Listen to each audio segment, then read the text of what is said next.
नारायणः परो व्यक्ताद् अण्डमव्यक्तसम्भवम् अण्डस्यान्तस्त्विमे लोकाः सप्तद्वीपा च मेदिनी।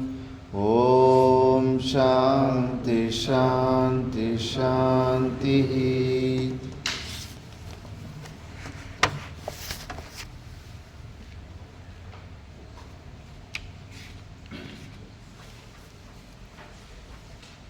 ॐ श्री परमात्मने नमः। अथ षष्ठोऽध्यायः आत्मसंयमयोगः।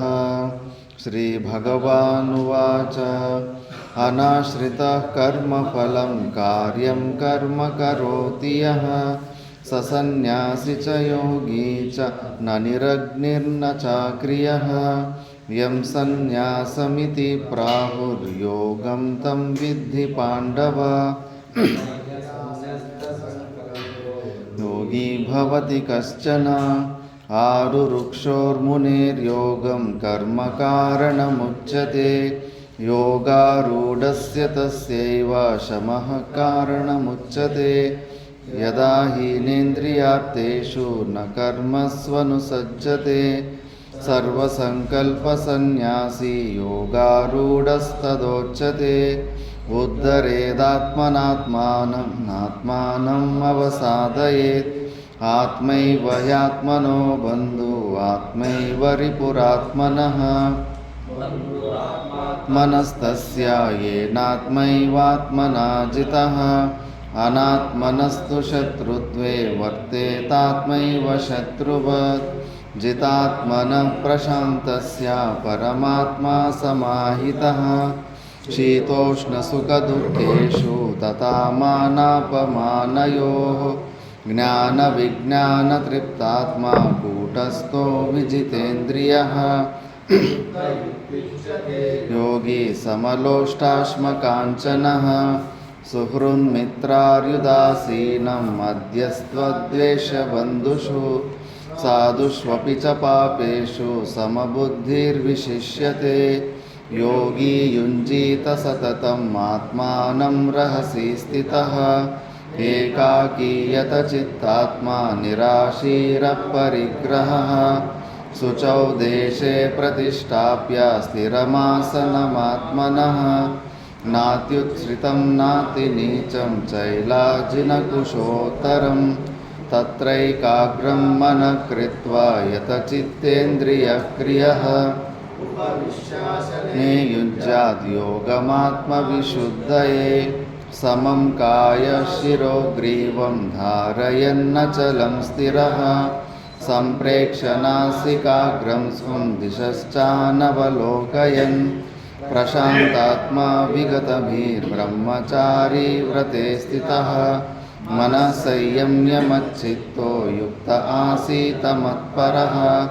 युञ्जन्नेवं सदात्मानं योगी नियतमानसः। शान्तिं निर्वाणपरमां मत्संस्थामधिगच्छति। नातश्नतस्तु योगोऽस्ति न चैकान्तमनश्नतः। स्वप्नशीलस्य जाग्रतो नैव चार्जुन। युक्ताहारविहारस्य युक्तचेष्टस्य कर्मसु। युक्तस्वप्नावबोधस्य योगो भवति दुःखः। यदा विनियतं चित्तम् आत्मन्येवावतिष्ठते। निःस्पृहः सर्वकामेभ्यो युक्त इत्युच्यते तदा। यथा दीपो निवातस्थो नेङ्गते सोपमा स्मृता। योगिनो यतचित्तस्य युञ्जतो योगमात्मनः। यत्रो परमते चित्तं निरुद्धं योगसेवया। यत्र चैवात्मनात्मानं पश्यन्नात्मनि तुष्यति। सुखमात्यन्तिकं यत्तद्बुद्धिग्राह्यमतीन्द्रियं। वेत्ति यत्र न चैवायं स्थितश्चलति तत्त्वतः। यं लब्ध्वा चापरं लाभं मन्यते नाधिकं ततः। न दुःखेन गुरुणापि विचाल्यते। तं विद्या दुःखसंयोग वियोगं योगसंज्ञितं। स निश्चयेन योक्तव्यो योगो निर्विण्णचेतसा संकल्पप्रभवान् कामास्त्यक्त्वा सर्वान् शेषतः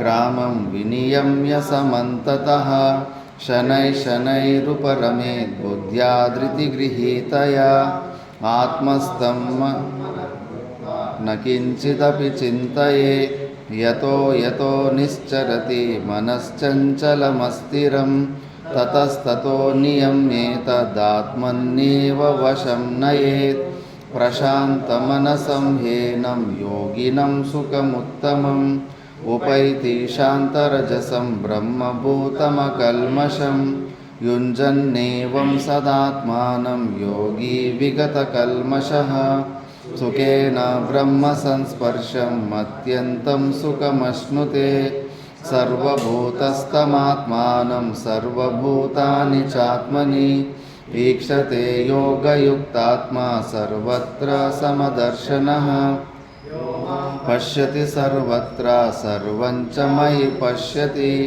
तस्याहं न प्रणश्यामि स च मे न प्रणश्यति सर्वभूतस्थितं यो मां भजत्येकत्वमास्थितः सर्वथा वर्तमानोऽपि स योगी मयि वर्तते आत्मौपम्येन सर्वत्र समं पश्यति योऽर्जुन सुखं वा यदि वा दुःखं स योगी परमो मतः अर्जुन उवाच योऽयं योगस्त्वया प्रोक्तः साम्येन मधुसूदन एतस्याहं न पश्यामि चञ्चलत्वात् स्थितिं स्थिरां चञ्चलं हि मनः कृष्ण प्रमाथि बलवदृढं तस्याहं निग्रहं मन्ये वायोरिव सुदुष्करम् नुवाच असंशयं महाबाहो मनो दुर्निग्रहं चलम् अभ्यासेन तु कौन्तेय वैराग्येन च गृह्यते असंयतात्मना योगो दुष्प्राप इति मे मतिः वश्यात्मना तु यतता शक्यो वाप्तुमुपायतः अर्जुन उवाच अयति श्रद्धयोपेतो योगाच्चलितमानसः अप्राप्य योगसंसिद्धिं कां गतिं कृष्ण गच्छति कच्चिन्नो भयविभ्रष्टचिन्नाभ्रमिव नश्यति अप्रतिष्ठो महाबाहो विमूढो ब्रह्मणः पथि एतन्मे संशयं कृष्ण चेतुमर्हस्य शेषतः त्वदन्यसंशयस्यास्य चेत्ता न ह्युपपद्यते पार्थ नैवेह नामुत्र विनाशस्तस्य विद्यते न हि कल्याणकृत् कश्चित् दुर्गतिं तात गच्छति प्राप्य पुण्यकृतां लोकानुषित्वा शाश्वती समाः शुचीनां श्रीमतां गेहे योगभ्रष्टो विजायते अथवा योगिनामेव कुले भवति धीमताम् एतद्धि दुर्लभतरं लोके जन्म यदीदृशं तत्र तं बुद्धिसंयोगं लभते पौर्वदेहिकं यतते च ततो भूयः संसिद्धौ कुरु नन्दन पूर्वाभ्यासेन तेनैव ह्रियते यवशोऽपि सः जिज्ञासुरपि योगस्य शब्दब्रह्माति वर्तते प्रयत्नाद्यतमानस्तु योगी संशुद्धकिल्बिषः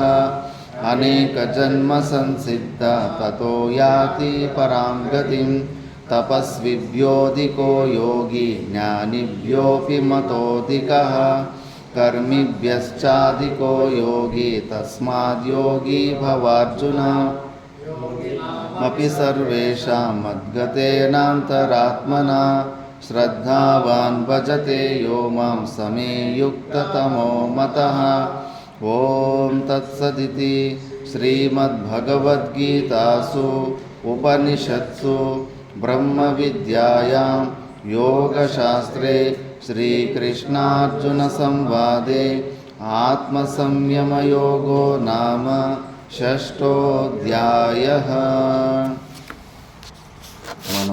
భగవద్గీతలోని 6వ అధ్యాయము ఆత్మ సంయమ యోగమని ఇందులో విచారం చేస్తుంటిమి.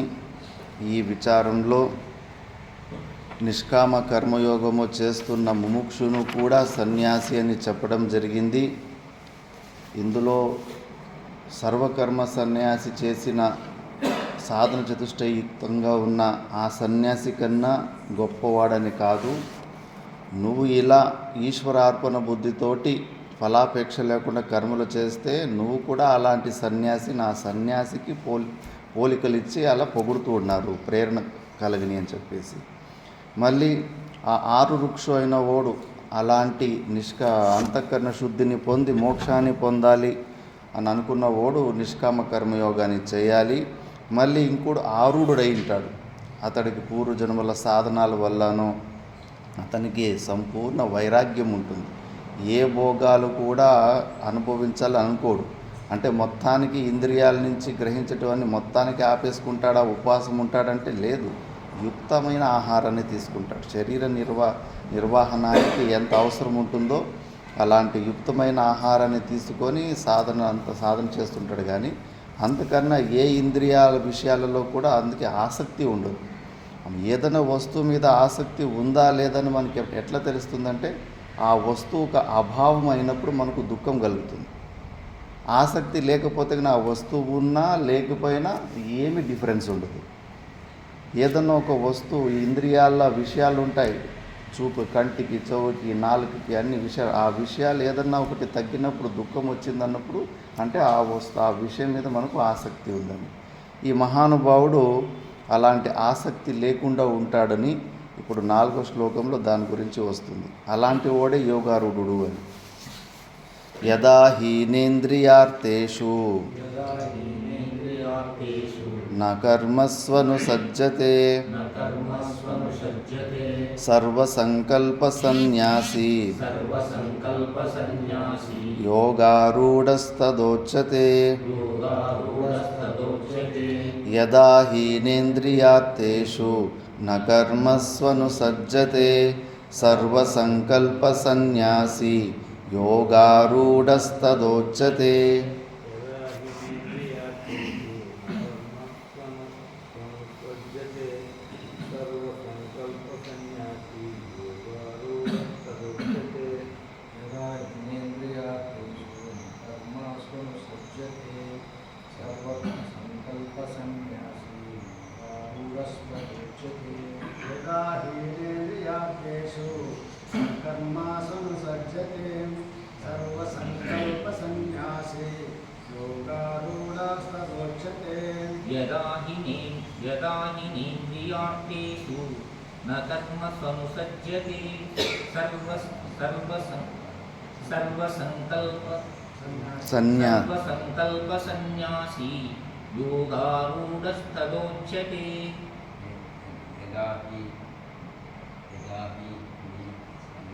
నేంద్రియార్థేషు కర్మస్వనుసజ్జతే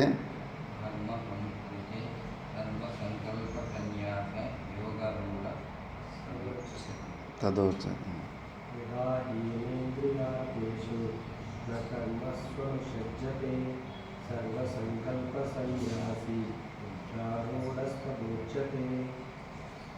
యదా ఇంద్రియార్థేషు, ఇంద్రియార్థాలంటే విషయాలలో, ఎప్పుడైతే ఆ విషయాలలో యదా ఇంద్రియార్థేషు నా అనుసజ్జతే, ఎవరైతే కానీ ఆ ఇంద్రియాల అర్థాలలో ఆసక్తి లేకుండా ఉంటాడో. మళ్ళీ అంతేకాదు, నా కర్మలలో కూడా ఆసక్తి లేకుండా ఎవరైతే ఉంటాడో, చెప్పాం కదా, ప్రయోజనం అనుద్దేశ్యం మందోపి నా ప్రవర్తతే. మనం ఏ పని చేసినా అందులో ఒక ప్రయోజనం ఉద్దేశించినే మనకు ప్రేరణ జరుగుతుంది. లేకపోతే కానీ ఆ ప్రేరణ కలగదు. ఇతనికి అసలు ఈ లోకంలో కానీ పైన లోకంలో కానీ ఏ సుఖము పొందాలని లేదు. అలాంటి వైరాగ్యయుక్తమైన జీవితాన్ని గడుపుతున్నాడు. జస్ట్ ప్రాణ నిర్వహణ కోసం కొద్దిగా భిక్షాటన ద్వారా కొద్దిగా అన్నం గ్రహిస్తున్నాడు, అంతేగాని చాలా సింప్లిఫై చేసుకున్నాడు. మరి అలాంటి వ్యక్తికి కర్మలలో ప్రేరణ ఎందుకు వస్తుంది? ఎవరన్నా పత్తి పంట వేస్తున్నారంటే కానీ ఆ పత్తి పంట బాగా పండి డబ్బులు వచ్చి ఆ డబ్బుల ద్వారా నా భార్య పిల్లలు నేను ఆనందంగా ఉండాలని ఒక ప్రయోజనాన్ని చూస్తుంది కాబట్టి ఆ పని చేయడానికి వాడు మనసు సహకరిస్తుంది. అసలు ఆ ఏ కోరికలు లేనప్పుడు, ఏ భోగాలు అనుభవించాలని కోరిక లేనప్పుడు కొద్దిగా కూడా ప్రేరణ పుట్టదు. కాబట్టి అలాంటి యోగి ఎలా ఉంటాడు? తదా సర్వసంకల్ప సన్యాసి, అస్సలు ఏ సంకల్పాలు చేయడు. అందుకే జాగ్రత్తగా ఉండాలి. వాచ్ యువర్ థాట్స్ అంటారు. ఏ కొత్త సంకల్పాలు చేసుకోవాలి, ఆశ్రమాలు కట్టాలని కానీ ఏదన్నా కానీ అన్నీ బంధనమే. నీది కాకుండా ఏదో గురువు ఆజ్ఞ అంటే కన్నా నువ్వు కొద్దిగా తప్పించుకోవచ్చు, అంతేగాని అలా కాకుండా నువ్వు ఏమి అట్లా ఉండాలా ఇట్లా ఉండాలి నీ ఏ ఎక్స్పెక్టేషన్లు సంకల్పాలు చేసుకున్నా నిన్ను బంధించేస్తాయి. ఇప్పుడు మాతా మాణికేశ్వరమ్మ దగ్గర ఇద్దరు భక్తులు వచ్చి మాట్లాడుకుంటా ఉంటే ఒక భక్తులు ఇంకో భక్తుని హైదరాబాద్కి వచ్చినప్పుడు మా ఇంటికి మీరు రావాలంటే తప్పకుండా వచ్చేస్తానని సడన్గా అనేసారండి. నువ్వు ఎట్లా అంటే తప్పకుండా వస్తాను, నీకు తెలుసా, గ్యారెంటీగా నువ్వు అక్కడికి పోతావు తెలుసా, రేపు నువ్వు బతికింటావు నీకు తెలుసా, ఎందుకు ఇలా మాటలు ఇస్తావు? ఆ మాట నిర్వహించడానికి మళ్ళా నువ్వు ఇంకో జన్మ తీసుకోవాల్సి వస్తుంది. ఏమైపోతుందిలే, చాలామందికి అందుకే ఏ అబద్ధాలు చెప్తే ఏమైపోతుందిలే, ఒట్టిగా మాటలు ఇచ్చేస్తే ఏమైపోతుందిలే, చేయకుండా పైన ఏదన్నా కానీ ఎవరికైనా నువ్వు వాగింద్రియం ద్వారా మాట ఇచ్చావంటే కానీ జుట్టు పట్టుకొని మాయ నిన్ను అది ఆ పని చేపిస్తుంది. ఈ జన్మలో కాకపోతే ఏ జన్మలో అయినా నువ్వు మళ్ళీ అది నెరవేర్చాల్సి వస్తుంది. అందుకే జాగ్రత్తగా ఉండాలి. మాటలు కూడా అంతే. చూద్దాం, వచ్చే ప్రయత్నం చేద్దామన్నాను. కంపల్సరీ ఇచ్చేస్తానని. భీముడు ధర్మరాజుది కథ ఉంది కదా, అంతా యుద్ధం అంతా అయిపోయిన తర్వాత దాన ధర్మాలు చేస్తూ ఉంటే క్యూ లైన్లో ఒక వ్యక్తి వంతు వచ్చేసరికి సమయం అయిపోయేసరికి ధర్మరాజు నువ్వు రేపు రాబో, నీకు రేపు దానం ఇస్తానంటాడు. భీముడు పేడ్చిందినో అక్కడ ఒక పెద్ద గంట ఉంటుంది. ఆ గంటను పేడ్చి కొడతాడు. ఆ గంట ఏదైనా డేంజర్ వస్తుంటే కానీ ఆ గంటను ముగిస్తారు, లేదంటే ఎవరన్నా విజయాన్ని పొందితే ఆ గంటను కొడతారు. ధర్మరాజుకి ఇంకా డేంజర్ అంటూ ఏమీ లేదు, అంతా యుద్ధం అయిపోయింది, మొత్తం ఎవరు శత్రువులే లేరు. అంటే ఎవరో ఏదో విజయాన్ని సాధించారని చెప్పేసి ఆ గంట దగ్గరికి వచ్చి, భీమా ఎవరు దేంట్లో విజయాన్ని సాధించారు అంటాడు. నువ్వే విజయాన్ని సాధించావు. నేనా? ఎక్కడ అంటే నువ్వు మృత్యునే ఒకరోజు గెలిచావు అని. ఎట్లా అంటే మరి రేపు వాడు దానం అడగడానికి వస్తే వాడిని రేపు ఉదయం రమ్మని చెప్పావు అంటే రేపు ఉదయం వరకు నువ్వు బతికింటావని నీకు గ్యారంటీ కదా.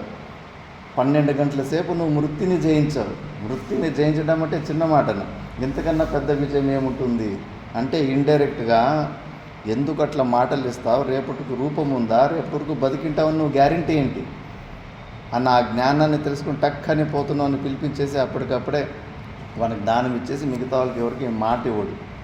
అందుకే జాగ్రత్తగా ఉండాలి. సర్వ సంకల్ప సన్యాసి, ఏ సంకల్పాలు సాలు. ఇప్పుడు మనం ఇలా అయినామంటే పూర్వజన్మలు చేసుకున్న సంకల్పాలు, దానికి అనుకూలమైన కర్మలు, వాటి వల్లనే ఇలాంటి దుర్గతికి వచ్చేసాం. ఇంకసారి ఇప్పటికీ ఫుల్ స్టాప్ చేసుకోవాలి. ఏ సంకల్పాలు చేసుకోవద్దు. మనసును మొత్తము వృత్తులు లేకుండా చేసుకోవాలి. కాబట్టి అలాంటి సర్వసంకల్ప సన్యాసి తదా యోగారూఢ ఉచ్యతే. ఇలాంటి వాడిని యోగారూఢుడు అంటారు. అవి కనిపించాల బయట జగత్తులో మిథ్యాత్వ దర్శనము, ముఖ్యంగా వైరాగ్యము విషయాలలో, ఇంద్రియాల అర్థాలలో కానీ కర్మలలో కానీ ఏ దురాగ్రహము ఉండదు. ఆ కట్టి, ఎండిపోయిన కట్టి నీళ్ళలో ఎట్లా కొట్టుకుపోతూ ఉంటుందో తన శరీరాన్ని అలా ప్రారంధం అనే నీళ్ళకు వదిలిపెట్టేసి ఉంటాడు.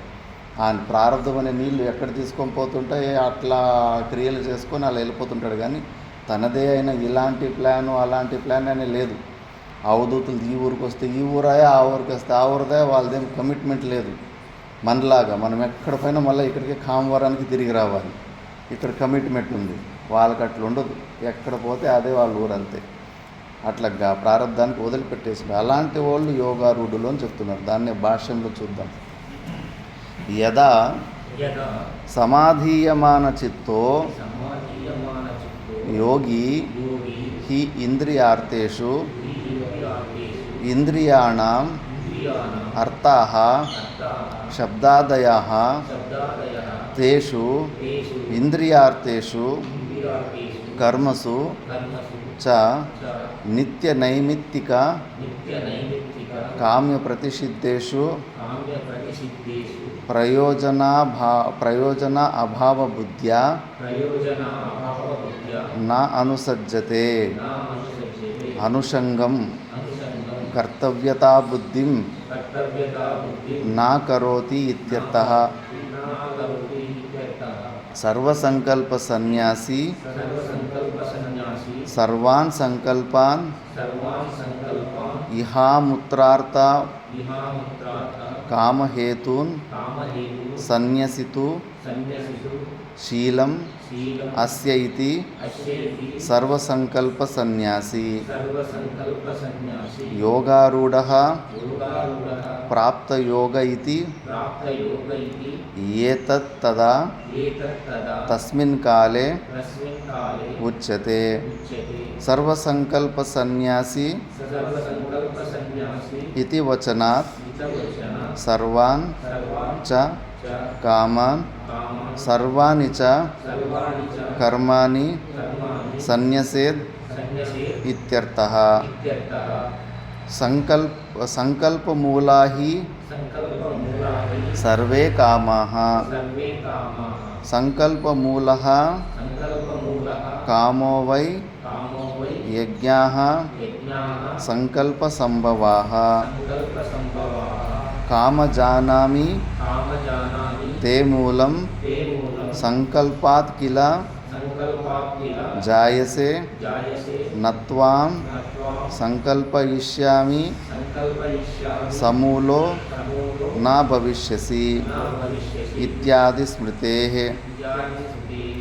సర్వకామ పరిత్యాగే చ సర్వకామపరిత్యాగే చ సర్వకర్మ సన్యాసః సర్వకర్మసన్యాసః సిద్ధో భవతి. సిద్ధో భవతి. స స యథా కామో భవతి యథా కామో భవతి తత్క్రతుర్భవతి. తత్క్రతుర్భవతి. యత్క్రతుర్భవతి యత్క్రతుర్భవతి తత్కర్మ కురుతే తత్కర్మ కురుతే. ఇత్యాది శ్రుతిభ్యః ఇత్యాది శ్రుతిభ్యః యద్యద్ధి యద్యద్ధి కురుతే కురుతే కర్మ కర్మ తత్తత్కామస్య తత్తత్కామస్య చేష్టితం చేషితం ఇత్యాది స్మృతిభ్యః చ ఇత్యాది స్మృతిభ్యః న్యాయాచ్చ న్యాయ చ నహి నహి సర్వసంకల్ప సన్యాసే సర్వసంకల్పసన్యాసే కశ్చిత్ కశ్చిత్ స్పందితుం అపి పండితుం అపి శక్తః.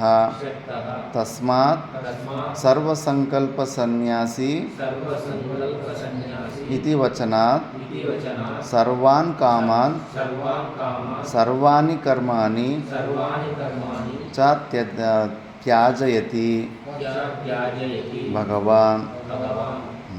అన్నారండి.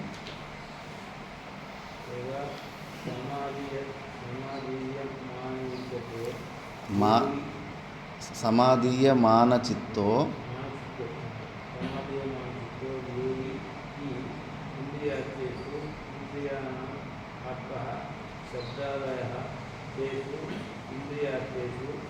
कर्मसु च इंद्रिय नित्य नैमित्तिक काम्य प्रतिष्ठितेषु प्रयोजना भावबुद्ध्या न अनुसज्जते अनुसंगः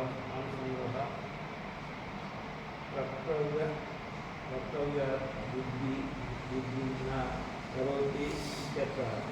सर्वसंकल्पसन्यासी सर्वान् संकल्पान् इह मूत्र काम सन्यासी शीलम् अस्य इति सर्वसंकल्पसन्यासी योगारूढः प्राप्तयोग इति एतत् तदा तस्मिन् काले उच्यते. सर्वसंकल्पसन्यासी इति वचनात् सर्वान्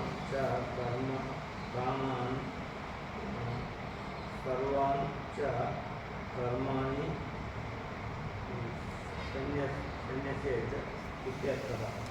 संकल्पमूला हि सर्वे कामाः संकल्पमूलः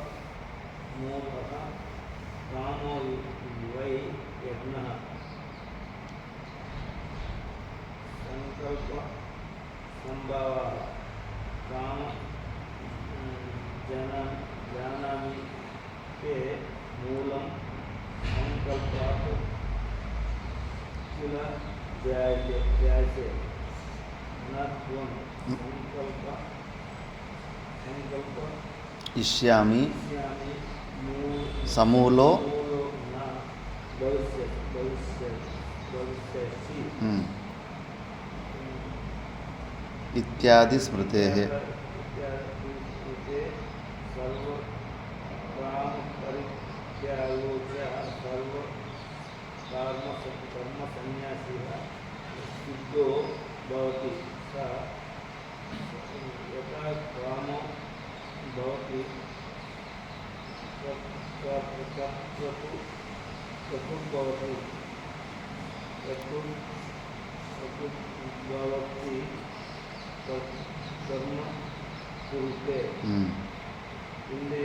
इत्यादि श्रुतिभ्यः इत्यादि श्रुतिभ्यः यद्यद्धि यद्यपि कुरुते कर्म तत्कामस्य श्रेष्ठतम् इत्यादि श्रुतिभ्यः च न्यायाच्च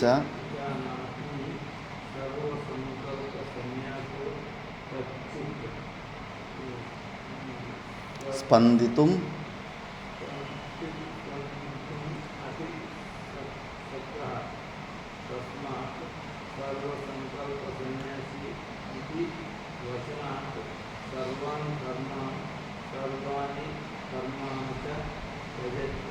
त्याजयति భగవాన్. శ్లోకంలో యద అని ఉంది.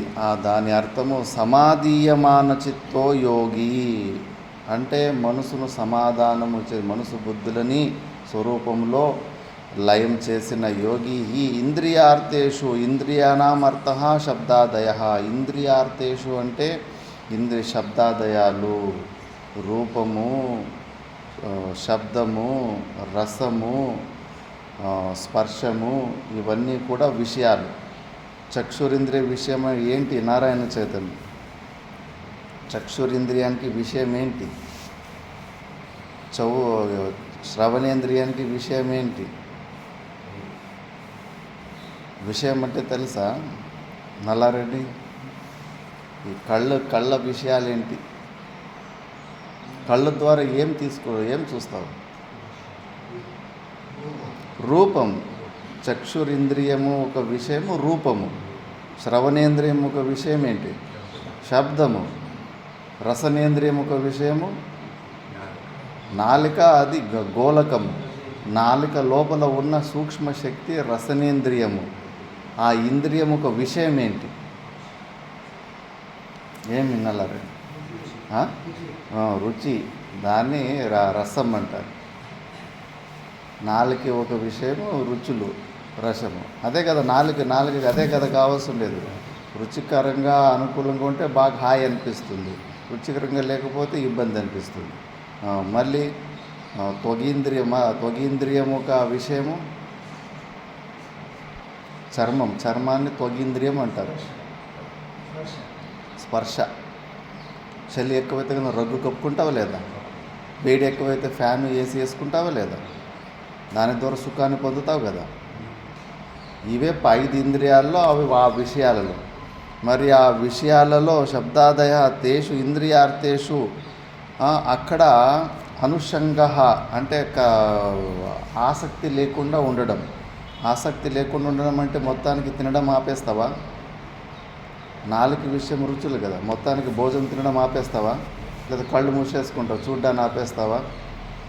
మరి ఎట్లా మరి ఆసక్తి లేకుండా ఉండడం అంటే ఏంటి? ఆసక్తిగా ఉన్నవాడు ఎట్లుంటాడు, ఆసక్తిగా లేనివాడు ఎట్లుంటాడు ఈ విషయాలలో?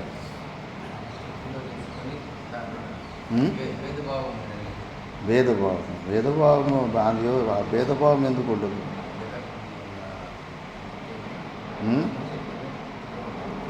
బ్రహ్మ విషయాలలో ఆసక్తి. ఇప్పుడు డబ్బుల మీద ఆశ ఉన్నోడు ఎట్లుంటాడు, డబ్బుల మీద ఆశ లేనివాడు ఎట్లుంటాడు?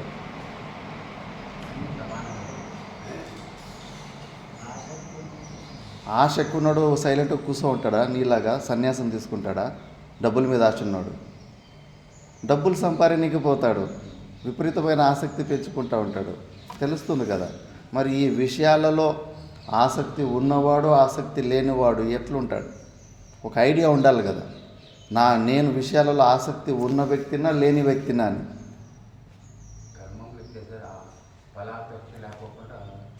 అవన్నీ కర్మల గురించి కాదప్పా. ఇప్పుడు నీకు నాలుకలో రసనేంద్రియం ఉంది. ఆ రసనేంద్రియము విషయం ఏంటి? రుచులు. ఆ రుచులు నాలుకకి రుచులు కావాలా. మరి ఆ ఇంద్రియం వచ్చేసి రసనేంద్రియము, దాని విషయం వచ్చేసి రుచులు.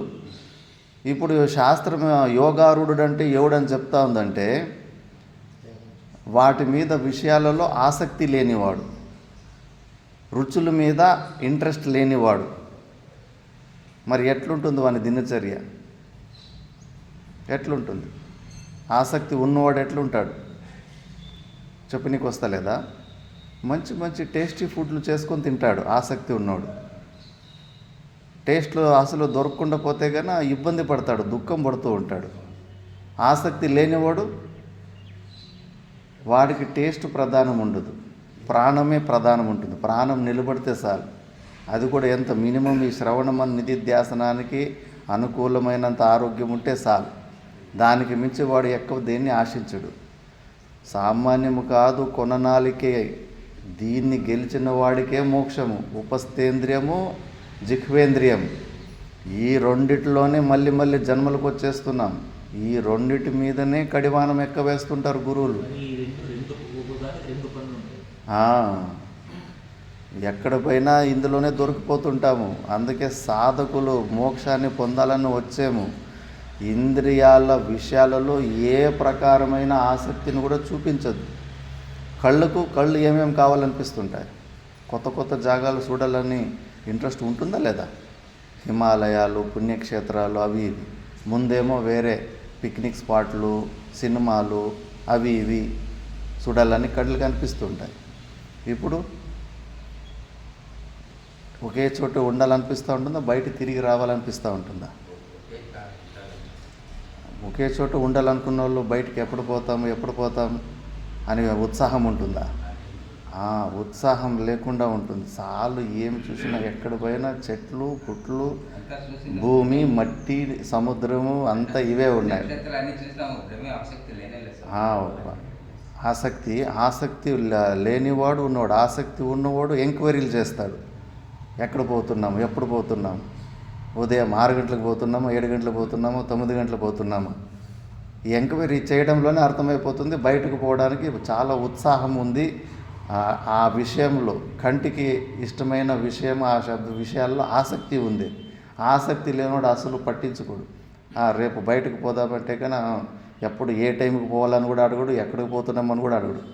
ఉంటే ఉంటాము, పోతే పోతాం, ఎక్కడో పోతాంలే అని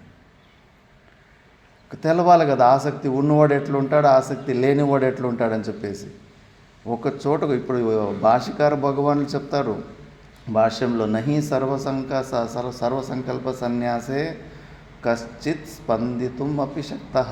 శరీరము కదలకూడదంటాడు. కదిలిందంటే కోరికలే, సంకల్పాలే ఉండాయి. ఎవరిని మోసం చేస్తారు? శరీరం ఇంత కదులుతూ ఉంది, నాకేమి కోరిక లేదని అబద్ధాలు చెప్తారా? కదిలిందంటే కోరికలు ఉన్నాయి. జాగ్రత్తగా అందుకే మంచిగా విచారణ చేయాలి. ఎందుకు ఇంకా శరీరంలో క్రియలు, ఇంద్రియాల ఆ విషయాలు ఇంకా ఎందుకు గ్రహిస్తున్నాయంటే కోరికలే.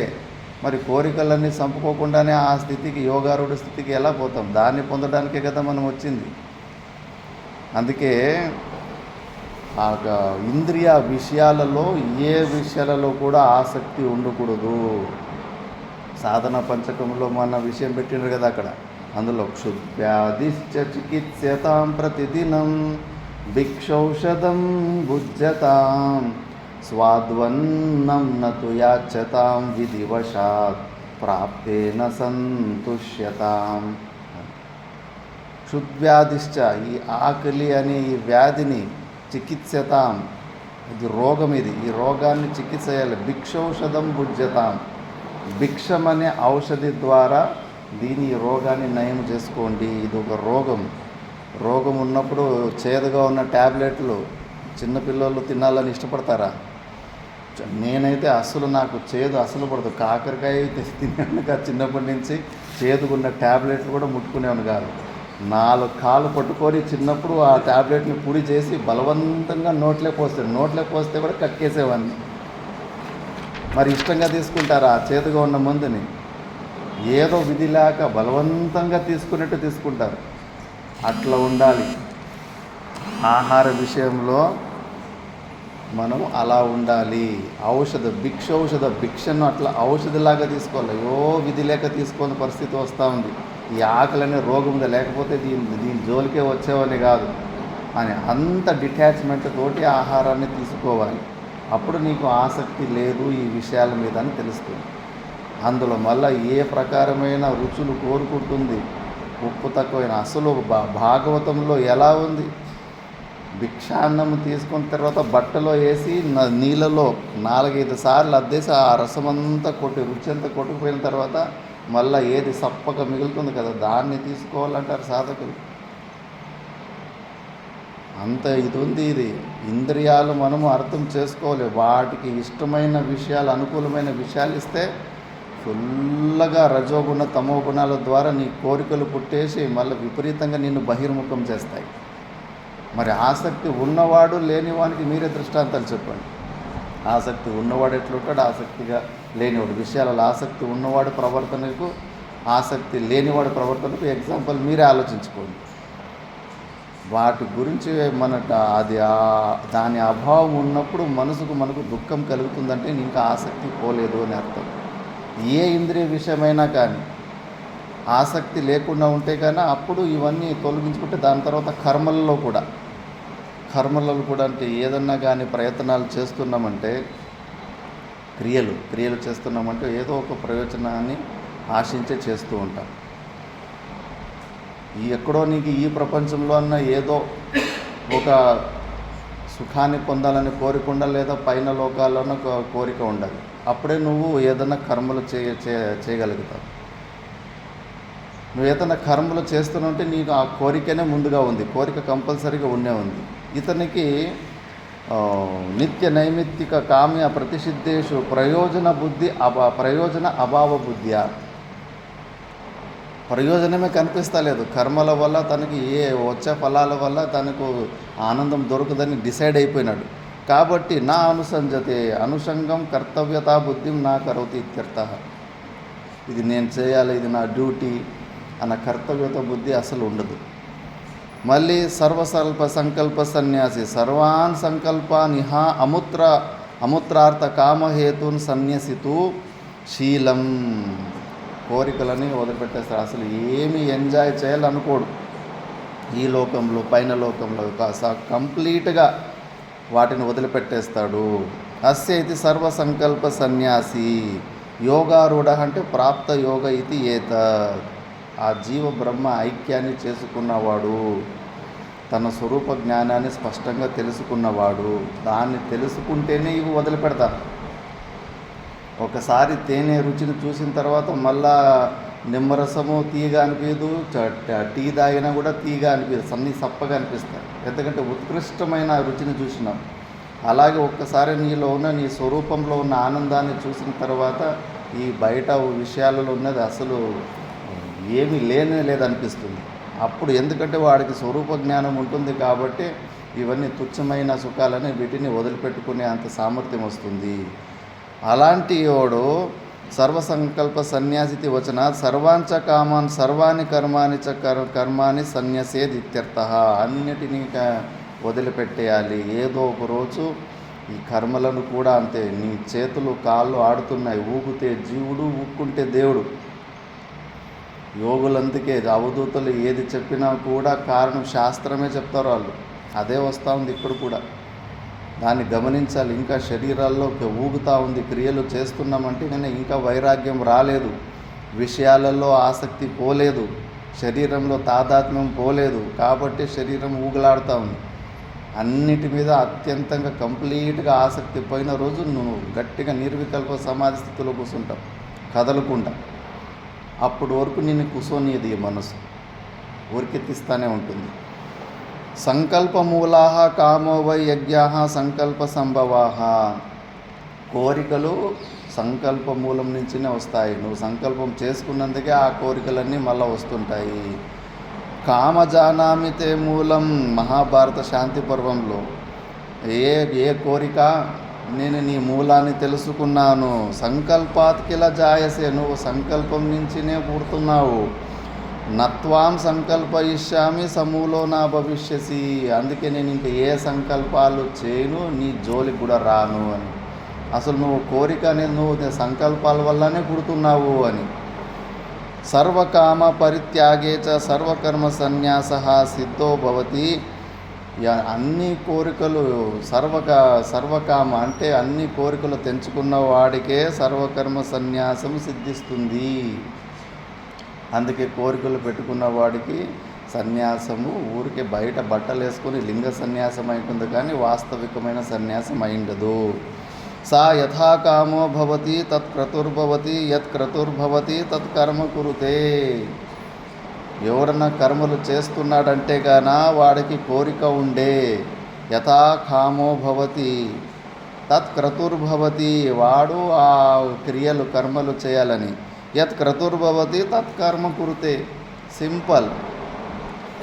ఇత్యాది శృతిభ్యః యద్యద్ధి కురుతే కర్మ తత్తత్ కామస్య చేష్టితం. నువ్వు ఏ కర్మలు ఏ క్రియలు చేస్తున్నావంటే నీ లోపల కోరికలు స్ఫురు అవుతున్నాయి, సిద్ధమవుతున్నాయి.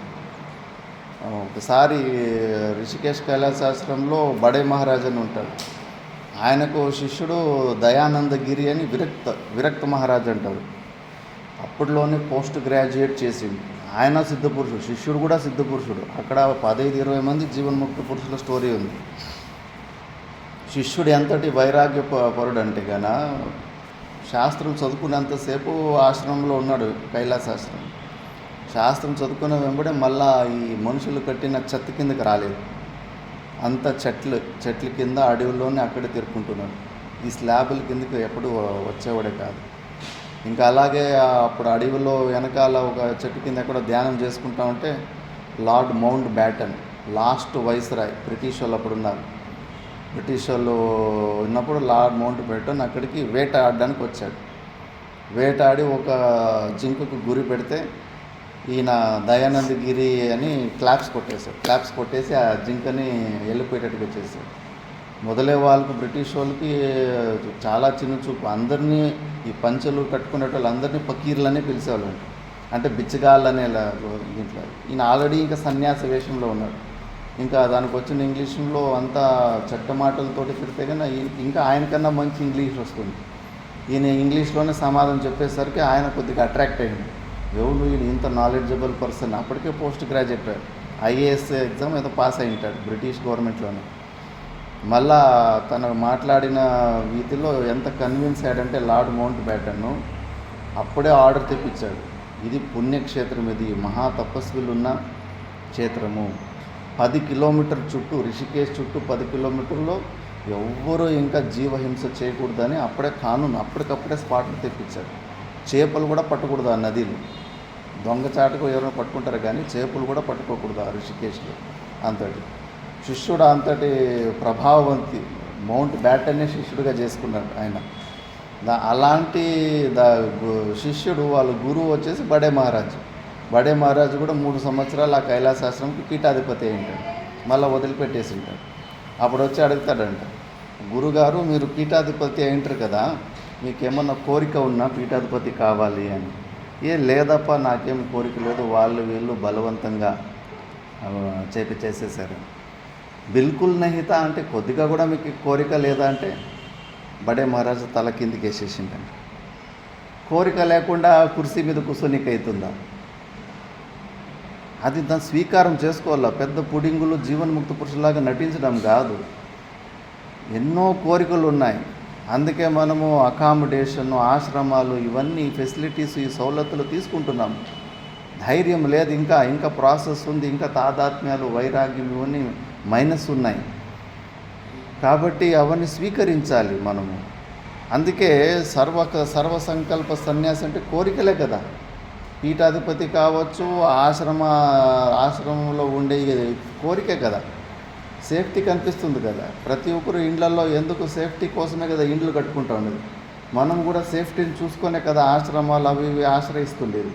కోరికే కదా. అందుకే జాగ్రత్తగా ఉండాలి. కోరికలు ఉంటాయి. అందుకే ఇక్కడ సర్వకామ పరిత్యాగేచ సర్వకర్మ సన్యాస సిద్ధో భవతి. యద్యద్ది కురుతే కర్మ తత్తత్ కామస్య చేష్టితం. ఏదన్నా నువ్వు కర్మలు చేస్తున్నావు, క్రియలు చేస్తున్నావు అంటే వెనకాల నీకు 100% కోరికలు ఉన్నాయి. న్యాయాచ, యుక్తి ద్వారా కూడా. శంకరాచార్యులు భగవానులు దీన్ని మర్చిపోకండి. నహి సర్వసంకల్ప సన్యాసే కశ్చిత్ స్పందితుం అపి శక్తః. ఒక్క సంకల్పము కూడా లేకుండా సంపూర్ణంగా సంకల్పాల్లో తెంచుకున్నవాడు కదలడానికి కూడా వీలు కాదు. ఊగుతే జీవుడు, ఊక్కుంటే దేవుడు.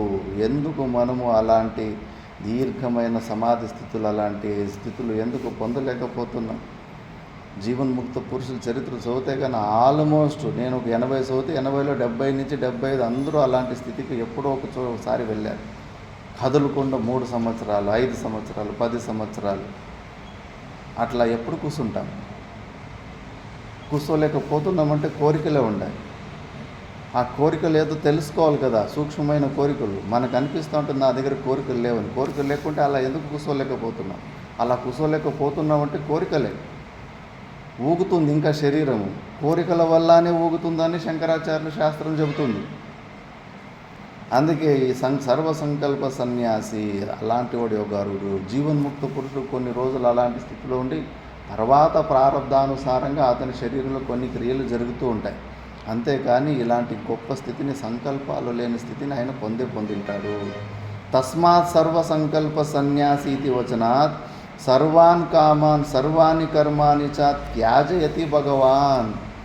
భగవంతుని, కృష్ణ పరమాత్మని ఉద్దేశం కూడా చెబుతున్నాడు. భగవంతుడు వదిలిస్తున్నాడంట. దేంటి మీద? సర్వాన్ కామాన్ సర్వాణి కర్మాని చ త్యాజయతి. ప్రేరణ చేసి ఈ కర్మల్లో ఇరికించి మనల్ని చంపాలని ప్రయత్నం చేస్తలేడు. ఆయనకు తెలుసు ఇందులో దుఃఖం ఉందని. మన మంచి కోరేటోడు మనల్ని దుఃఖాల్లో ఎందుకు విడిచిపెడతాడు? కంప్లీట్గా ఫస్ట్ మనం ఏం చేస్తున్నాము? లోపల పుట్ట అట్లే పెట్టుకున్నాం, సంకల్పాల పుట్ట. బయట మాత్రము క్రియలు, భోగాలలో కూడా వాటిని వదిలిపెడతలేము. కేవలం క్రియలను మాత్రం లోపల ఉన్న కోరికలు వదిలిపెడతాలేము, బయట ఉన్న విషయాలను వదిలిపెడతాలేము, క్రియలు మాత్రం వదిలిపెట్టాల. సోమరితనం. కృష్ణ పరమాత్ముడు ఇట్లా కాదురా నాయన, నువ్వు చాలా విపరీతంగా చేసుకున్న నీలో ఉన్న తమో గుణాన్ని నువ్వు పుష్టీకరణ చేసుకుంటున్నావు.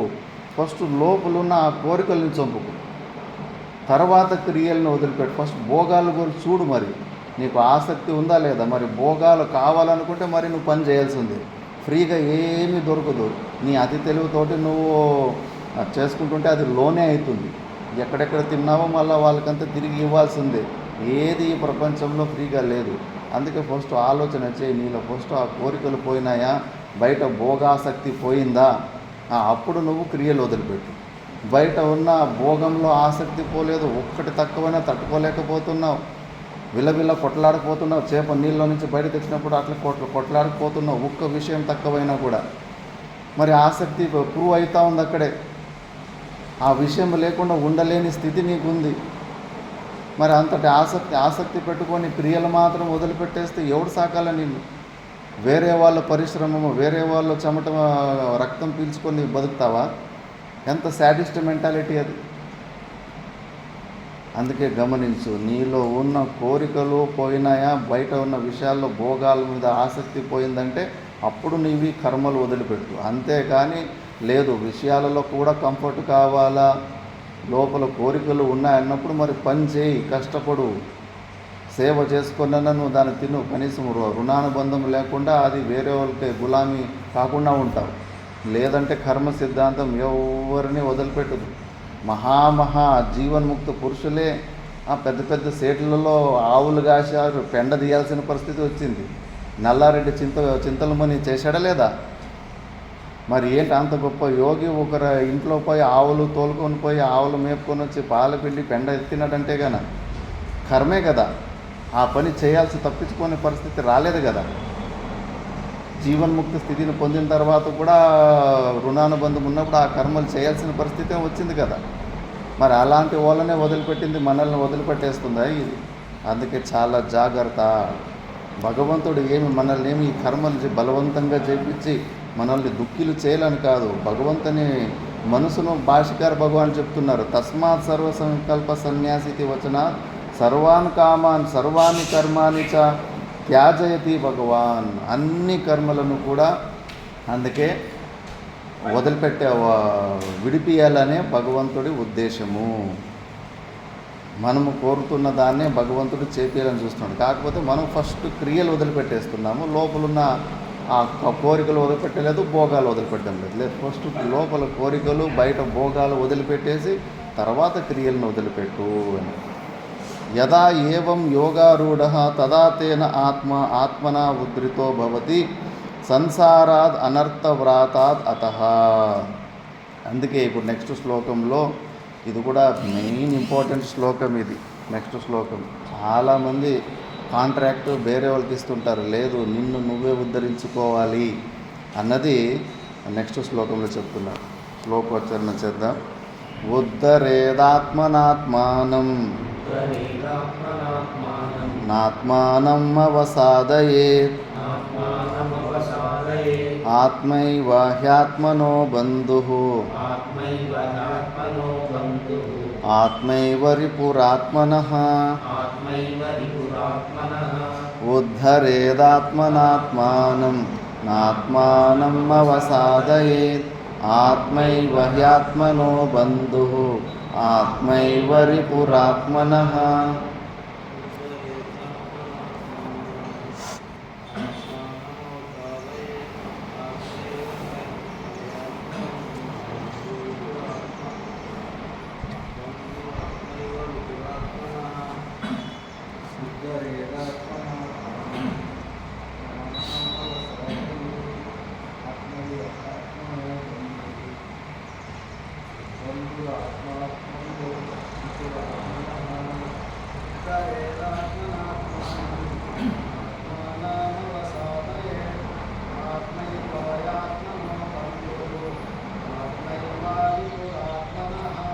ఉద్ధరేదాత్మనాత్మానం నాత్మానమవసాదయేత్ ఆత్మైవ నాత్మనో బంధుః ఆత్మైవ రిపురాత్మనః.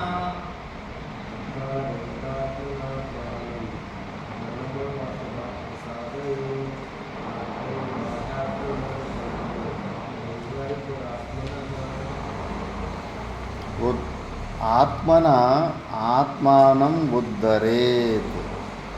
రెండు ఆత్మలు ఉన్నారు. ఆత్మ ద్వారా ఆత్మను ఉద్ధరించు. ఏమి నారాయణ చైతన్యం, నీకు ఎన్ని ఆత్మలు ఉన్నాయి? మరి ఇక్కడ ఆత్మ ద్వారా ఆత్మను ఉద్ధరించి అంటున్నాడు. ఎట్లా ఉద్ధరించకైతుంది?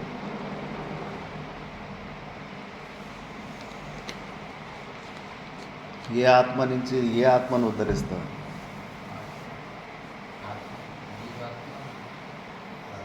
మరి ఇప్పుడు ఒకటే ఆత్మ అంటే ఇప్పుడు రెండు ఆత్మలకు వచ్చేస్తావా?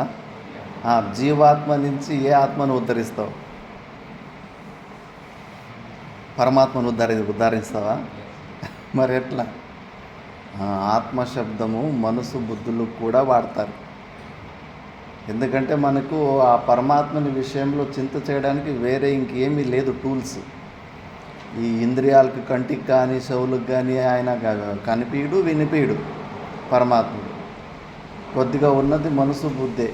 అందుకే శృతి ఆచార్య సంస్కృత మనసా ఏవ అనుద్రష్టవ్యం.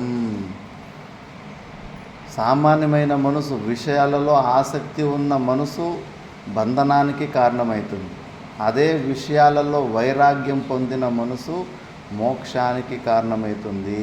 అందుకే వైరాగ్యము చాలా చాలా అవసరము. కాకస్య విష్టావదసహ్య బుద్ధి భోగ్యేషు సా తీవ్ర విరక్తిరిష్యతే. కాకి రెట్టును చూస్తే ఎంత అసహ్యం వేస్తుందో అంతటి అసహ్యం కలగాలి మనము గ్రహిస్తున్న విషయాలలో. అసహ్యం దూరం ఒక్కటి తక్కువైనా తట్టుకోలేకపోతున్నాం. మనం ఏ స్థితిలో ఉన్నామో శాస్త్రం ఎలాంటి స్థితిని అడుగుతుందో చాలా దూరం ఉన్నాం. ఆ విషయం చాలా చాలా జాగ్రత్తగా ఉండాలి సాధకులు. కాబట్టి ఆ మనసే మనకు, అందుకే నార్మల్ మనసు, విషయాలలో ఆసక్తిగా ఉన్న మనసు ఎప్పటికీ మనకు మోక్షాన్ని ఇవ్వదు, బంధనానికే కారణమవుతుంది. వైరాగ్యమే ప్రతి దాంట్లో ప్రతిరోజు నిన్నటికన్నా ఈరోజు వైరాగ్యం ఎక్కువ ఉండాలి. మా గురుగారైతే డైరీ రాయమని ఈరోజు సాయంత్రం కాసేపు కూర్చొని ఒక పేజీలో నిన్నటి రోజు కన్నా ఈ రోజులో ఏమి సాధన జరిగింది, ఏమి ఇంప్రూవ్ అయ్యాను, ఏదో వైరాగ్యం పెరిగిందా, వివేకం పెరిగిందా, ఏమి కొత్త అనుభూతి కలిగింది, కొద్దిగా నోట్ చేసుకుంటా ఉండండి. లేకపోతే అలాగే టైం వేస్ట్ అయిపోతూ ఉంటుంది. ఇక్కడ ఒత్తి నొక్కి చెప్పేటోళ్ళు లేకపోతే కూడా పని అంతా అయిపోయినట్టు అనిపిస్తూ ఉంటుంది. మళ్ళీ ఎక్కడేసిన గొంగడు అక్కడే ఉంటుంది. చాలా రిస్కీ పని. చిన్నపిల్లలు ఏదో బొమ్మ ఆడుకుంటుంటారు, వాళ్ళ చేతుల్లో నుంచి అది విడిపియాలంటే పెద్ద సాహసం. అరిచేస్తాడు, ఏమి నా ఆనందానికి విరుద్ధంగానే అడ్డంగానే ఉన్నారు కదా, నాకు విరుద్ధంగానే ఉన్నారు కదా అమ్మ నాన్న, అసలు నాకే అడ్డం వస్తున్నారు, ప్రతి ఒక్కదానికి అడ్డం వస్తున్నారు కదా. వాడి చేతుల్లో వాడు ఏదో పురుగును పట్టుకో ఉంటాడు, మట్టిని పట్టుకో ఉంటాడు, ఆ రాయిని పట్టుకొని నోట్లో పెట్టుకోవాలనుకుంటాడు. అది విడిపినికి పోతే వాడికేమో కోపం. గురువులకు కూడా అదే రిస్క్. శిష్యులు ఎక్కడెక్కడ పట్టుకున్నారు, దేన్ని ఎక్కడెక్కడ వాళ్ళు వీక్నెస్ ఉందో గురువుకి అర్థమవుతుంది. దాన్ని విడిపించే ప్రయత్నం చేస్తే కానీ వాళ్ళకేమో ఇంకో వేరే రకంలాగా నెగిటివ్ థాట్స్ వస్తూ ఉంటాయి. కానీ ఇది విడిపించకుండా పోతే ఆ శిష్యుడు ఉద్ధారం కానే కాదు.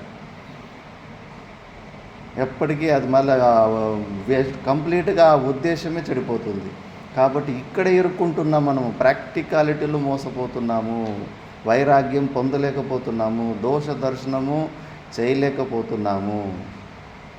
కాబట్టి నీకున్నదే ఆత్మ మనసే, అది శృతి ఆచార్యుల ద్వారా దాన్ని ప్యూరిఫై చేసుకో, సంస్కృతం చేసుకో. ఎలా? ఇలా రోజు స్వాధ్యాయం ప్రవచనాల ద్వారా, స్వాధ్యాయ ప్రవచనాభ్యాం నా ప్రమదితవ్యం. స్వాధ్యాయ ప్రవచనంలో మాత్రం ప్రమాదం, ఆలస్యము చూపించకండి.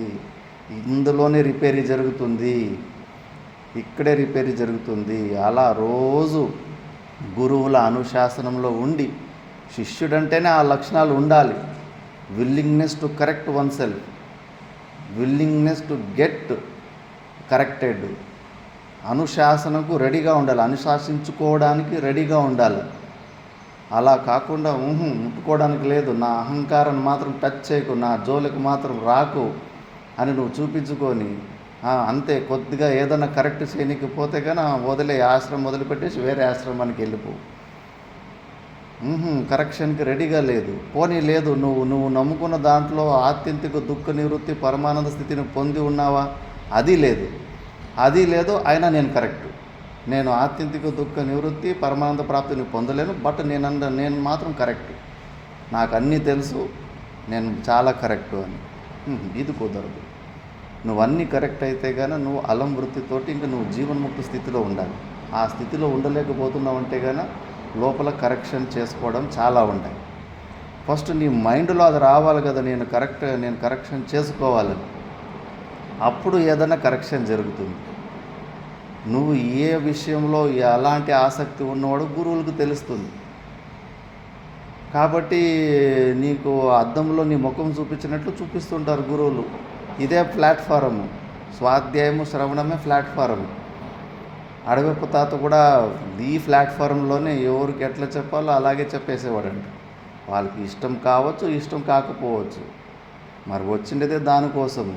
అందుకే ఆ మనసు ఏదైతే ఉందో గురువుల ద్వారా అనుశాసనంలో ఉండి అది ప్యూరిఫై కావాలా, సంస్కృతం కావాలా. శృతి ఆచార్య సంస్కృత మనసా ఏవ అనుద్రష్టవ్యం.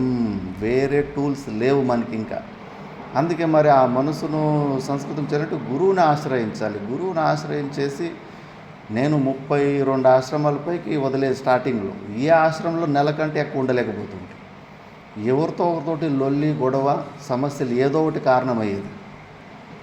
లాస్ట్కి అన్నీ వదిలిపెట్టేసిన తర్వాత మళ్ళా మైసూర్లో గురుగారు ఉన్నారు, వాళ్ళు చెప్పారు. ఆయన కూడా చెప్పేశాను. నెల 2 నెలలకి ఆయన ఇంకా విపరీతం. 2-3 అత్తగారులు కోడలు వెంబడి పడినట్లు వెంబడి పడేవాడు. సీసీ కెమెరాలాగా ఉదయం నుంచి సాయంత్రం వరకు ఫుల్ కంట్రోల్ చేసేవాడు. ఈగోనైతే ఫుట్బాల్ ఆడుకున్నాడు. ఇంకా ఎవరు తట్టుకోగలుగుతాడు?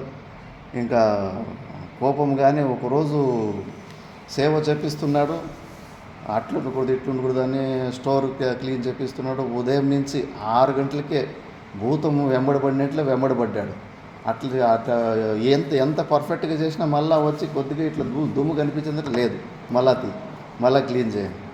ఇంకా ఆ రోజు ఇంకా యుద్ధమే ప్రకటించాడు. 11 గంటలు అయిపోయింది, ఆకలి అవుతా ఉంది, భోజనము సరే అని చెప్పేసి ఇంకా పెద్ద లిస్టు పని చెప్పిండు.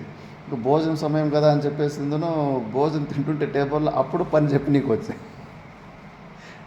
వస్తే కానీ ఓహో ఇంకా లేదు, ఇంకా నేను ఇక్కడ ఉండకూడదు అని చెప్పేసి ఇంకా కోపంగానే ఒక లుక్ ఇచ్చాను, ఇంకా నేను వెళ్ళిపోతాన్నట్టుగా. మళ్ళా భోజనం తిన్న తర్వాత నేను బయలుదేరుతున్నానన్న. నాకు అర్థమైంది, రా కూర్చొని కాసేపు మాట్లాడి మళ్ళీ నీ ఇష్టం అన్నా. మళ్ళా ఎందుకు వెళ్ళిపోతుంటే నాకు మీ మీద శ్రద్ధ కలగలేదు, అందుకే వెళ్ళిపోతున్నాను. ఎందుకు కలగలేదంటే నేను దీనివల్ల కొన్ని కారణాల వల్ల కలగడం లేదు, అట్లా ఎట్లా అన్నా. దానికి ఆయన సమాధానం ఇచ్చాడు. ఒకటే చెప్పాడు, చూడు నాయన, ఇప్పటికి 30 ఎన్ని ఆశ్రమాలన్నీ అడిగాడు. ఇది 33వ ఆశ్రమం అన్నాను. 33 ఆశ్రమం ఎక్కడా ఎవరి మీద ఏమీ కలగలేదు అని చెప్పేసి. అప్పుడు ఒక కథ చెప్పాడు. ఒక మహిళ పరిచి మార్కెట్లో ఆ కూరగాయలు కొన్నికి పోయి ప్రతి ఒక్క కూరగాయని ఇట్లా తీసుకుని తుచ్చి బాగలే అని వెనక్కి పడేస్తాను. ఇంకా కొత్తగా పక్కన కొనడానికి వచ్చిన వాళ్ళు కూడా ఈమె చేసే చేష్టలు చూసి అయ్యో ఈ అంగడిలో కూరగాయలు బాగలేవో అని చెప్పేసి వాళ్ళు వెళ్ళిపోతున్నారు. ఆ కూరగాయల అంగడి ఆయనకి బాగా కోపం వచ్చింది.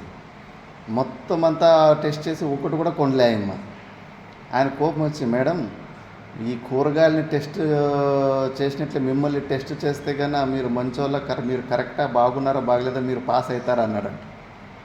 ఎవరు పాస్ కారు, నువ్వు దోషాలే చూసుకుంటూ పోతూ ఉంటే కన్నా ఎవరు పాస్ కారు. రాముడే పాస్ కాలేదు, కృష్ణుడే పాస్ కాలేదు.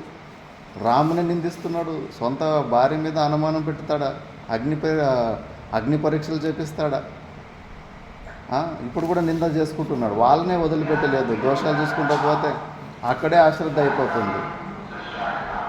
మరి ఇంకా ఎక్కడ మన మీద ఎవరికైనా శ్రద్ధ కలుగుతుంది? ప్రపంచంలోని గురువులే ఖాళీ అయిపోతారు కానీ నీకు ఎక్కడా శ్రద్ధ పుట్టదు. అప్పుడు రామకృష్ణ పరమహంస దృష్టాంతం చెప్పాను కదా, శారదాదేవి తిట్టినప్పుడు నువ్వేంటి చిన్నపిల్లలాగా ఈ అవలక్షణాలు ఏంటి అని. అప్పుడు చెప్తాడు, నేను ఒకవేళ అంత పర్ఫెక్ట్ అయిపోతే నేను నిర్వికల్ప సమాధి స్థితిలో ఉంటాను, లేదంటే శరీరమే రాలిపోతుంది. ఈరోజు భోజన విషయంలో ఇలా అన్నావు కదా, ఏ రోజు భోజనం నుంచి ముఖం తిప్పుకుంటానో 3వ రోజు ఈ శరీరం రాలిపోతుంది. అవలక్షణాల వల్లనే ఈ శరీరంలో నిర్వహణ జరుగుతూ ఉంటుంది. బికాజ్ ఆఫ్ ఇంపర్ఫెక్షన్స్ బాడీలో యాక్షన్స్ జరుగుతాయి. పర్ఫెక్ట్ అయితే దేవుడు అయిపోతాడు కదా, యోగి అయిపోతాడు కదా. మరి ఇలా ఉన్నప్పుడు గురువుల దగ్గర నేను కూడా అప్పుడు అర్థమైంది, కొద్దిగా క్లారిటీ వచ్చింది. అలా చెప్పిన తర్వాత అక్కడ 2 సంవత్సరాలు స్థిరంగా ఉన్నాను. దాని తర్వాత రిషికేశ్ కైలాసాశ్రమంలో కూడా అంతకుముందు ఆయన కూడా చెప్పిండు, అక్కడ కూడా 2 సార్లు ఉండి వచ్చేసింటి. ఆయన కూడా చూడు, ఒక 5 సంవత్సరాలు ఎవరన్నా గురువు దగ్గర ఉంటే గురువు గురించి నీకు అర్థమవుతుంది, నీ గురించి గురువుకి అర్థమవుతుంది. లేకపోతే కన్నా ఏమీ జరగదు, కరెక్షన్ ఏమీ జరగదు. ఊరికి అటు ఇటు తిరుగుకుంటూ ఉంటే టైం వేస్ట్ అవుతుంది కానీ ఏమీ జరగదు అని చెప్పేసి ఇవన్నీ శిష్య లక్షణాలు, ఇవన్నీ మనం తెలుసుకోవాలి. అది ఉంటేనే, లేదు నువ్వు ఆనందంగా ఉండావంటే కానీ నీకు ఇంకేమీ తెలుసుకోవాల్సిన అవసరం లేదు, నీకు కరెక్షన్ లేదు. అది లేనప్పుడు ఏదో పొరపాటు ఉంది నీలో. ఆ willingness to learn, willingness to correct మా వన్ సెల్ఫ్, మనల్ని మనము తిద్దుకోవాలి, సరిదిద్దుకోవాలి అన్నది ఆ మనస్తత్వం ఉన్నప్పుడు కరెక్షన్లు జరుగుతాయి. లేదు నేను ఉన్న దాంట్లోనే జస్టిఫికేషన్ చేసుకుని నేనే కరెక్ట్ అనుకుంటే ఏమి సాధనలు జరుగుతాయి. మళ్ళీ అదే స్థితి, అవే సమస్యలు, ఈ జనం పోతే మళ్ళీ ఇంకో జనంకు పోతే అదే మైండ్ సెట్టే కదా. చిన్నపిల్లలు చూడండి ఎన్ని ఇంప్రెషన్స్ ఉంటాయి. పూర్వ జన్మలో ఏమేమి అలవాట్లు ఉన్నాయో అవన్నీ నెక్స్ట్ జన్మ కూడా వచ్చేసి ఉంటాయి. ఒకడు తమో గుణి అయి ఉంటాడు, ఒకడు రజో గుణి అయి ఉంటాడు. ఎందుకంటే వాడు మైండ్ సెట్ మాత్రం ఏమి చేంజ్ కాదు జన్మలకు పైన. మళ్ళీ సేమ్ ప్రాబ్లమ్స్, మళ్ళీ పునరపి జననం పునరపి మరణం. అందుకే ఈ జన్మ ఇప్పుడే కరెక్టు, ఇప్పుడే మనము కరెక్షన్ చేసుకోవడానికి అవకాశం. ఫస్ట్ నేను పర్ఫెక్ట్గా ఉన్నానన్న భ్రాంతిని తీసి పక్కన పడేయండి. ఆ భ్రాంతిని ఇప్పుడు ఏమి గురువుల దగ్గరికి పోకముందే సాధన చతుష్టయ సంపత్తులు ఉన్నాయి. అందులో వివేకం ఉంది. నిత్య అనిత్య వివేకం ముందే కలిగిన వాడు. అది ఇంకా గురువుల దగ్గరికి పోవడానికి ఎలిజిబిలిటీ క్రైటీరియా. దాన్ని మనము ఫైనల్ అనుకుంటున్నాం. ఆ నిత్య వివేకాన్ని నేను జీవన్ముక్త పురుషుని అయిపోయాను అనుకున్నాను. అది ఇంకా ఎంట్రన్స్ ఎగ్జామ్కి కూడా పనికి రాలేదు ఇంకా అది. అలాంటి దాన్ని మనం క్లైమాక్స్ అనుకుంటున్నాం. ఇంకెక్కడ కరెక్షన్ జరుగుతుంది, ఇంకెక్కడ నేర్చుకోవడం జరుగుతుంది. అన్నీ బంద్ అయిపోతాయి, అన్ని డోర్లు బంద్ అయిపోతాయి. పోనీ అభిచార సైలెంట్గా ఉండగలుగుతున్నాడా? దోమలు కూడా వచ్చి డిస్టర్బ్ చేస్తాయి. మళ్ళీ దోమల మీద కూడా పోలీస్ కంప్లైంట్ ఇస్తారు. చిన్న విషయాలు కూడా డిస్టర్బ్ చేస్తున్నాయంటే అంత వీక్ మైండ్ నీది. చేతులు కత్తిరించి నిప్పులు పెడితేనే యోగులు అసలు డిస్టర్బ్ కాలేదు. నీకు శబ్దాలు పనికిరానివన్నీ నీకు డిస్టర్బ్ అయిపోతున్నాయి. మరి ఎంత వీక్ ఉండవు మరి. అందుకే ఆత్మానం ఉద్ధరేతు. నీకున్న టూల్స్ మనసు బుద్ధి దాన్ని ప్యూరిఫై చేసుకో, సంస్కృతం చేసుకో. ఇదే ప్లాట్ఫారము, స్వాధ్యాయము ప్రవచనమే ఇదే ప్లాట్ఫారం. ఇక్కడే మనసు ప్యూరిఫై బలంగా అవుతుంది. చాలా పవర్ఫుల్ మైండ్ అవుతుంది. ఎంత పవర్ఫుల్ అవుతుందంటే ఆ ఒక్క థాట్ వస్తుంది. ఆ థాట్లో ఆ మనసునే కింద పడేస్తాం, ఆ మనసునే సైడ్కి పెట్టేస్తాం. అంతటి పవర్ఫుల్ మైండ్ అవుతుంది అది ప్యూరిఫై అయితే. అది ప్యూరిఫై కాకపోతే అక్కడే ఆ మనసులోనే ఉంటాను. నేనే ఆ మనసు, నేనే ఆ బుద్ధిని, ఆలోచిస్తున్న బుద్ధినే నేను, అదే నా స్వరూపము. అందుకే నొప్పి ఎందుకు కలుగుతుంది? వేరేటోడు ఎవడన్నా మనసావాచ కర్మన ఇబ్బంది పెట్టినప్పుడు మనకు నొప్పి ఎందుకు కలుగుతుంది? అదే అనుకుంటున్నాం మనం. ఆ బుద్ధిని నేనే, మనసుని నేనే, ఈ శరీరం ఫిజికల్ శరీరాన్ని నేను. వాడు నన్నెట్లా తిడతాడు, వాడు నన్నెట్లా కొడతాడు. ఎంత మూర్ఖత్వం అది స్పష్టంగా కనిపిస్తూ ఉంటుంది. కాబట్టి మళ్ళీ ఆత్మానం నా అవసాదయేతు. ఆత్మానం నా అవసాదంటే కన నేను ఒక అవకాశాన్ని, ఇంత గొప్ప అవకాశాన్ని, మనసును ప్యూరిఫై చేసుకొని మోక్షాన్ని పొందే అవకాశాన్ని పాడు చేసుకోవద్దు, ఆత్మహత్య చేసుకోవద్దు. దాన్ని తెలుసుకోకుండా అలాగే పశువులాగా చచ్చిపోతే ఆత్మహత్య చేసుకున్నట్టే. ఆత్మహత్య అంత వేస్ట్ ఫెలో. వాడు ఏమీ సాధించకుండా చనిపోయింది, మనం కూడా ఏమీ సాధించకుండానే జన్మను వేస్ట్ చేసుకుంటాము. మళ్ళీ ఈ ఆత్మ ఏవ ఆత్మనః బంధువు. మనసే బంధువు మనకు. బంధువు అంటే దుఃఖ మోచక, దుఃఖాన్ని తొలగించే వాళ్ళని బంధువులు అంటారు. ఇప్పుడు కలియుగంలో ఉన్న బంధువులుగా వీళ్ళు రివర్స్లో ఉన్నారు. దుఃఖాన్ని ఇచ్చేటోళ్ళు ఉంటారు. వీళ్ళు బంధువులే ఎక్కువ దుఃఖాన్ని ఇస్తుంటారు. ఎక్కడ పోయినా చుచ్చే మాటలు, కాలు గుంజే మాటలు, నిందలు ఇవే చేసి ఇంకా బంధువులే ఎక్కువ దుఃఖాన్ని ఇస్తుంటారు. కానీ వాస్తవంగా బంధు శబ్దం అంటే దుఃఖ మోచక, దుఃఖాన్ని తొలగించే వాళ్ళు అని చెప్పేసి. మనకు ఎవరు బంధు? మనసే. ఎలాంటి మనసు? శృతి ఆచార్య సంస్కృత మనస్సు. మళ్ళీ ఆత్మ ఏవ రిపుహు ఆత్మనః. ఇదే మనకు శత్రువు. మళ్ళీ ఎలాంటి మనసు? బయట విషయాలలో ఆసక్తి ఉన్న మనసు. మరి ఇందులోనే ఉంది. మరి నీ మనసుని నువ్వు నీ ఫ్రెండ్ చేసుకుంటావా, నీ శత్రువు చేసుకుంటావు? నీ చేతుల్లో ఉంది. నువ్వు విషయాలలో ఆసక్తి పెంచుకుంటే కన్నా అదే నీకు శత్రువు అవుతుంది. నువ్వు అదే విషయాలలో వైరాగ్యాన్ని పొంది శృతి ఆచార్యులకు అప్పచెప్పినావా, అది నీకు ఫ్రెండ్ అయిపోతుంది ఆ మనసు. దాన్ని మనము భాష్యంలో నెక్స్ట్ క్లాస్లో చూద్దాం. ఓం పూర్ణమదః పూర్ణమిదం పూర్ణాత్ పూర్ణముదచ్యతే పూర్ణస్య పూర్ణమాదాయ పూర్ణమేవావశిష్యతే. ఓం శాంతి శాంతి శాంతి.